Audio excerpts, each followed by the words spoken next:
सभी छात्रों को नमो नमः। आज की संस्कृत की क्लास में हम पढ़ेंगे अव्यय। धीरे धीरे टॉपिक पे आते हैं। 10वीं क्लास में जो अव्यय हैं आपके अव्यय निर्धारित अव्यय बहुत सारे हैं, लेकिन आपके सिलेबस में जो निर्धारित अव्यय हैं वो कुछ इस तरह से हैं, कुछ गिने चुने हैं जिसको मैं आपको बता रहा हूँ। सबसे पहले आते हैं हम अव्यय पर। अव्यय होता क्या है? अव्यय हम उन शब्दों को कहते हैं जिनमें कोई परिवर्तन नहीं होता, विभक्ति के अनुसार, वचन के अनुसार, लिंग के अनुसार, जिसमें कोई भी परिवर्तन नहीं होता, वो अव्यय कहलाते हैं। तो संस्कृत के जो सिलेबस में जो अव्यय है वह है सबसे पहला अव्यय आपका उच्चई। ये ऐसे कैसा ही रहेगा। उच्चई का अर्थ होता है ऊंचा या जोर से। चय, चय जैसे कैसे रहेगा? चय का मतलब और। स्व आने वाला कल, आने वाला कल। इसी तरह से ही है बीता हुआ कल।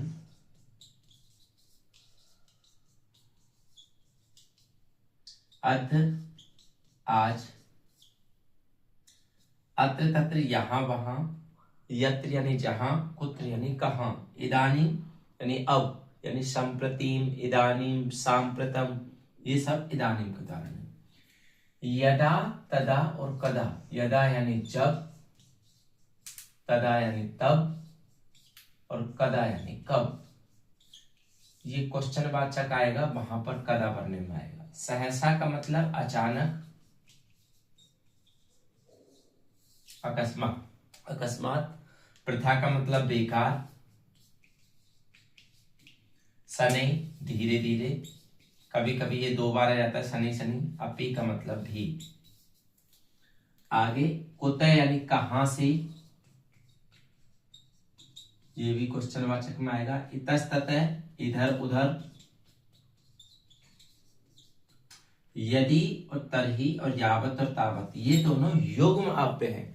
यदि का मतलब जब और तरही यानी तब। जिस खाली स्थान के अंतर्गत पहले यदि आ गया तो उसमें बाद में तरही भरना है। यदि बाद में तरही आ गया और आगे खाली स्थान है तो उसमें यदि भरना है। इसी तरह से यावत और तावत ये युग्म है, एक साथ आते हैं।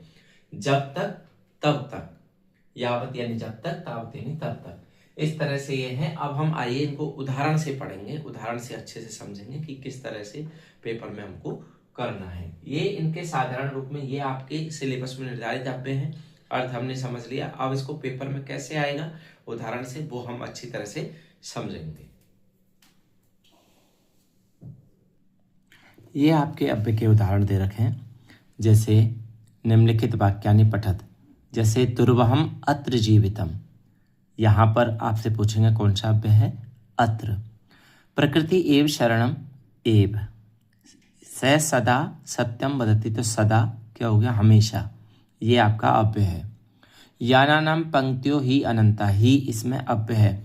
आप याद रखिएगा, आपके जो किताब के अंदर जो अव्यय हैं किताब के पीछे से, उनमें से ही आपको पेपर में पूछे जाएंगे, क्योंकि आपकी किताब के जो प्रश्नोत्तरीय अभ्यास है उसके अंतर्गत भी ये अव्यय दिए गए हैं।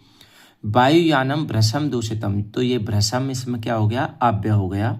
एक बार देख लें, क्योंकि ये वही उदाहरण है जो आपके पेपर में है, उसमें पुस्तक के अंतर्गत है, सेम उसी में। जलम निर्मलम न अस्ति, तो न क्या हुआ? अव्यय। एतत् खलु राजासनम अस्ति, यह तो निश्चय ही राजा का आसन है, तो खलु मतलब निश्चय। अलम अतिशालिनीतया, तो ये अलम क्या है? अव्यय है। ननु भगवान वाल्मीकि अयम, तो ये ननु क्या है? ऊपरी यानी रेखांकित तानि पदानि सन्ति, तानि सर्वाणि अव्यानि सन्ति, ये ऊपर जितने भी हैं ये सब अव्यय हैं। अव्यय लिंग वचन विभक्तिषु न परिवर्तन्ते, यानी लिंग के अनुसार, वचन के अनुसार, विभक्ति के अनुसार जिसमें कोई परिवर्तन नहीं होता वो अव्यय कहलाते हैं। बालय अपि धावति, बालिका अपि धावति, तो यहाँ पर जो अपि है इसमें कोई लिंग के कारण से कोई परिवर्तन ना हुआ है। अत्र लिंग कारणात् अपि परिवर्तनम न भवति, तो ये अपि क्या हो गया? अव्यय हो गया। यहाँ पर अपि अव्यय है। यदा स आगच्छति तदा ते गच्छन्ति, यदा आ गया, वहाँ तदा आ गया। वचन कारण से कोई परिवर्तन नहीं है और यदा और तदा ये आपके युग्म वाले अव्यय हैं, जरूर आते हैं। यदा ते आगच्छन्ति तदा वयम गच्छामः, यानी यदा और तदा में कोई परिवर्तन नहीं हुआ है। उसी प्रकार से और देखें, ये बाल है उच्चई वदति, पिता बालम उच्चई वदति, तो यहाँ पर विभक्ति के कारण से भी कोई परिवर्तन, उच्चई ये अव्यय है, इसमें कोई परिवर्तन नहीं हुआ है। परिभाषा क्या है? सदृशम त्रिषु लिंगेषु सर्वासु च विभक्तिषु वचनेषु च सर्वेषु यन् अव्येति तद् अव्ययम्, यानी अव्यानि न परिवर्तन्ते, अव्यय में कोई परिवर्तन नहीं होता है। त्रिषु लिंगेषु सर्वथानि भवन्ति, तीनों लिंगों में एक जैसे रहते हैं, तीनों वचनों में एक जैसे रहते हैं, सभी विभक्तियों में एक जैसे रहते हैं। अब ये देखिए, कालवाचक अव्यय कौन से हैं? स्थानवाचक और युग्म वाले अव्यय, समान अर्थ देने वाले विकीर्णानि, यानी अलग अलग। देखिएगा, इसमें तो बहुत सारे दे रखे हैं, लेकिन आपको जब सिलेबस में जो पढ़ना है आपके किताब के पीछे के और जो मैंने आपको बतलाए वो, ठीक है। एक बार इन पर भी नज़र डाल लेते हैं। कालवाचक में कौन कौन से? प्राचीन काल में, पुरा, तुरंत, सद्य, सदपि, हालांकि पेपर में नहीं आता तुरंत, अचिरात, अभी, अचिरेण, अभी, सततम, निरंतर, अभितय, दोनों ओर, परितय, चारों ओर, उभयतय, दोनों ओर, सर्वतः, सब ओर, तसिल प्रत्यय लगा हुआ, तह तो यानी ओर, कदाचित, कभी, किसी समय, अचिरम, एकदा, एक बार, सहसा, अचानक, सदा, हमेशा, इतस्ततः, इधर उधर, कुतः यानी कहाँ से, नक्तम, रात, दिवा यानी दिन, अद्य यानी आज, हेय यानी बीता हुआ कल, स्व का मतलब आने वाला कल। इन तीनों में से पेपर में बहुत पूछ रहे थे, हेय और स्व। प्रथा यानी व्यर्थ, समीपे, पास में, दूरे यानी दूर। यहाँ देखिए स्थानवाची कौन से? यत्र यानी जहाँ, तत्र यानी वहाँ, ऊपर यानी ऊपर, कुत्र यानी कहाँ, अत्र यहाँ, सर्वत्र सब जगह, नीचे नीचे, यावत तावत और जब तक तब तक, यत्र तत्र जहाँ वहाँ, शनै शनै धीरे धीरे, यदा तदा जब तब, कदा कब, यदि तरी यदि तो, यदि ऐसा हुआ तो, मुहुर्मुहु बार बार, यदा तथा जैसा वैसा, यथापि तथापि, जैसे भी वैसे भी। इसके बाद देखिए समानार्थ में नूनम, नूनम, ननु, खलु, ये निश्चय अर्थ देते हैं। संप्रति, अधुना, इदानीम और सांप्रतम ये अब का अर्थ देते हैं। सदा यानी हमेशा, सर्वदा और इत्थम, इस प्रकार से, ये तीनों का एक ही है। एवं, इस प्रकार से। अब देखिए अलग अलग कौन कौन से हैं। अपि यानी भी, प्रथा, बेकार, अथ किम, हाँ और क्या, च यानी और, अपरम और भी, सत्वरम शीघ्र, अन्यथा दूसरे प्रकार से, सर्वथा सब प्रकार से। एव यानी ही, प्रति यानी और, अलम यानी बस या समर्थ अर्थ में, चय का मतलब और, न का मतलब नहीं, माँ का मतलब मत, अतः इसलिए, इति इस प्रकार से, उच्च यानी जोर से, पुनः यानी फिर, तूष्णीम चुपचाप, तू यानी तो परंतु, कथम कैसे, अनृतम झूठ, ततः यानी पश्चात, परस्परम आपस में, एव यानी समान। ये आपके अव्यय हैं। अब उदाहरण देखिए इसके। उदाहरण में आपके अभ्यास में पेपर में इसी प्रकार से आते हैं। एकदा तस्य भार्या पितु प्रति चलिता, यानी एकदा क्या हो गया? अव्यय हो गया। भवान कुतः भयात पलायते, कुतः इसमें अव्यय हो गया। तत्र गम्यताम, तत्र इसमें अव्यय हो गया। त्वम सत्वरम चल, सत्वरम अव्यय हो गया। तेन सदृशम न अस्ति, सदृशम और न अव्यय हो गए। सुगीता, सुगीता च बदत, तो यहाँ पर च क्या हो गया? अव्यय हो गया। यदा आ गई तो यहाँ तदा आ गई। यदा सह पठती तदा एव शोभती, यदा और तदा ये दोनों अव्यय है। तापसौ लवकुशौ ततः प्रविशत, ततः अव्यय है। अलम अति दाक्षिण्यन, अलम इसमें बहुत अच्छा उदाहरण है। अलम इसमें अव्यय है। अहम अपि श्रावयामि, मैं भी सुनता हूँ, तो अपि क्या हो गया? अव्यय हो गया। पेपर में आपको जो प्रश्न पूछा जाएगा इस तरह से पूछा जाता है अधिकांशतः। ये दे रखा है इसमें, सर्वत्र, एव, इति, ननु, एवं, तत्र, उच्चई, यानी उचित अव्यय रिक्त स्थान की पूर्ति करनी है। ये मंजूषा आपकी बनी हुई है और इसमें से आपको निश्चित रूप से पूछा जा सकता है। मम गुरु, मेरे गुरु भगवान वाल्मीकि हैं, तो ननु आएगा निश्चय। कै एव भणति, कौन ऐसा कहता है। इसके बाद क्योंकि इसमें क्वेश्चनवाचक चिन्ह लगा और एव का मतलब कौन ऐसा, इस प्रकार से। कुपिता सा खाली जगह बदती, त्वम सत गच्छ और अत्र गच्छ या तत्र गच्छ, त्वम तत्र गच्छ। तो इसमें आपको देखना है कि इस तरह से पेपर के अंतर्गत सर्वेषु अपत्येषु जननी तुल्य वत्सला, सभी पुत्रों में में जो माँ है वो समान व्यवहार करती है। ठीक है, तो ये आपको किताब के अंदर देखने हैं, किस तरह से इसमें भरना है ये आपको आना चाहिए।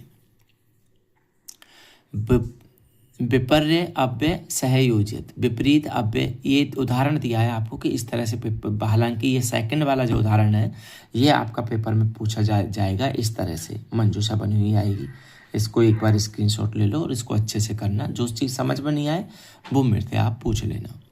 इसके बाद देखिए अव्यय, विपरीत अव्यय को साथ सह मिलयोजन, यानी किसका किसके साथ में मिलान करते हैं। यथे क्या हो गया, यदा, तदा, यत्र यानी जब, यथा यानी जैसे, यथैव, यदा, यदैव, यावत, अत्र, तत्र, ये इस तरह से विपरीत वाले अव्यय। आगे चलते हैं, उचित अर्थ ही सहमिलनम, इनका उचित अर्थ ये पेपर में नहीं आता है, हालांकि अर्थ आपको पता होना चाहिए कि इस तरह से अव्यय इनके ये अर्थ हैं। पुरा यानी हम पहले, यानी प्राचीन काल में। उच्च यानी जोड़ते, ये आ गया। नूनम निश्चय ही, ये आ गया। इत्थम इस प्रकार से, सर्वथा सब प्रकार से। एवं, एवं का मतलब ही, एव का मतलब ही।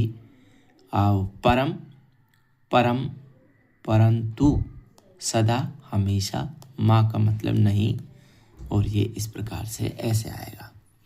अब आपको क्या करना है, उचित अव्यय रिक्त स्थानानि पूरयत। अब देखिए ये भी बहुत अच्छा उदाहरण है, ये मंजूषा आपकी बनी हुई आ गई। यदा तथा, यदि तर्हि, यथैव तथैव, यावत तावत, यत्र तत्र, यही आपके अव्यय हैं जो युग्म के रूप में आते हैं।